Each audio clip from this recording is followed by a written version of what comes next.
Halo, perkenalkan nama saya Windy Balati dengan NIM 19672010024. Saat ini saya akan membawakan materi presentasi dari mata kuliah Pemerintahan dan Politik Lokal. Pada bab 1 di sini membahas tentang sejarah dan masa depan dinamika politik lokal. Di Indonesia, sejarah politik lokal hampir setua umur penjajahan kolonial. Desentralisasi kekuasaan dan administrasi pemerintahan itu sendiri. Bahkan apabila kita menelusuri jauh ke belakang, ke zaman kerajaan yang pernah berdiri dengan megahnya seantero Nusantara, para bangsawan mempergunakan politik lokal untuk memperluas wilayah kekuasaannya. Sejarah politik lokal terbagi dalam beberapa tahapan masa, yaitu yang pertama, masa penjajahan kolonial Belanda. Di masa awal penjajahan sebelum tahun 1903, pemerintah kolonial Belanda menerapkan aturan hukum berupa Reclaimment of Het Beleid der Regering van Nederlands India yang sangat konservatif. Aturan tersebut menjelaskan tentang sentralisasi kekuasaan di Hindia Belanda, bukan sebaliknya. Di samping menjalankan sentralisasi, dekonsentrasi memberikan kekuasaan kepada wilayah-wilayah administratif secara hierarkis, namun hanya terbatas di Pulau Jawa saja. Kemudian mungkin banyak yang bertanya, apa sih sentralisasi atau dekonsentrasi ini? Saya akan menjelaskan, sentralisasi adalah memusatkan seluruh wewenang kepada sejumlah kecil manajer atau yang berada di posisi puncak pada suatu struktur organisasi. Sentralisasi banyak digunakan pada pemerintahan lama di Indonesia sebelum adanya otonomi daerah.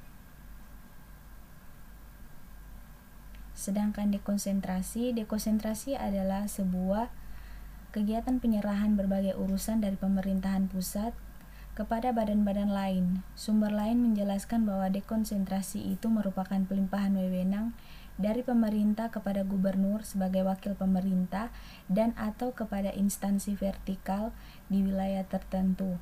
Hal ini tercantum di dalam Undang-Undang Nomor 5 Tahun 1974. Kemudian yang kedua, pada masa penjajahan kolonial Jepang. Pemerintahan kolonial Jepang sepertinya tidak ingin mengambil risiko lebih besar dengan memberikan kekuasaan dan kewenangan pada kaum pribumi mengatur urusan di daerah masing-masing. Artinya, pola pemerintahan lokal di Indonesia di masa penjajahan kolonial Jepang pun tidak jauh dari nuansa sentralistis. Ketiga, masa kemerdekaan 1945. Pada masa kemerdekaan 1945, setelah Indonesia mendapatkan kemerdekaannya pada tahun itu, Belanda yang terusir dari bumi Hindia Belanda karena kekalahannya melawan Jepang berusaha merebut kembali kekuasaannya di Indonesia. Kemudian yang keempat, masa demokrasi parlementer. Pada masa demokrasi parlementer tahun 1950 sampai 1959, lahirlah Undang-Undang Nomor 1 Tahun 1957 tentang pokok-pokok pemerintahan daerah tahun 1956 dengan alasan 1.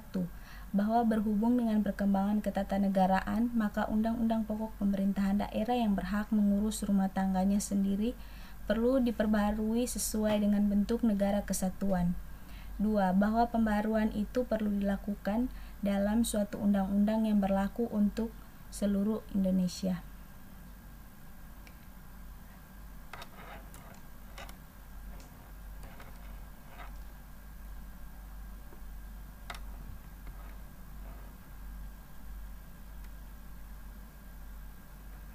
Kemudian bahwa berhubung perkembangan ketatanegaraan, maka undang-undang pokok pemerintah daerah berhak mengurus rumah tangganya sendiri.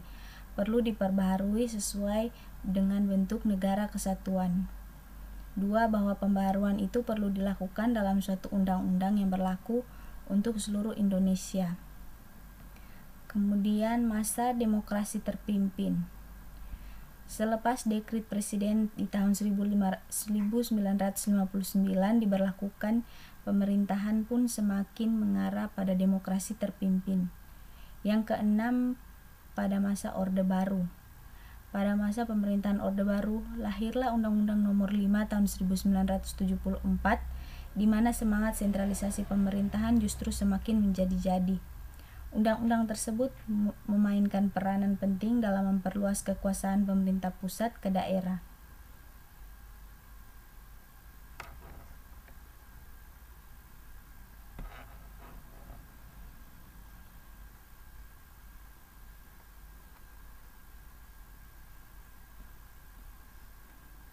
Kemudian yang ketujuh, pada masa pasca Orde Baru. Terhitung sejak itu, pada tahun 1999, Indonesia mencatatkan sejarah dalam memasuki era desentralisasi sesungguhnya, dengan lahirnya Undang-Undang Nomor 22 Tahun 1999 tentang pemerintahan daerah. Desentralisasi membuka peluang politik lokal mencari jalan keluar menuju kemandirian daerah. Sekian presentasi dari saya untuk bab 1 pada kuliah pemerintahan dan politik lokal ini.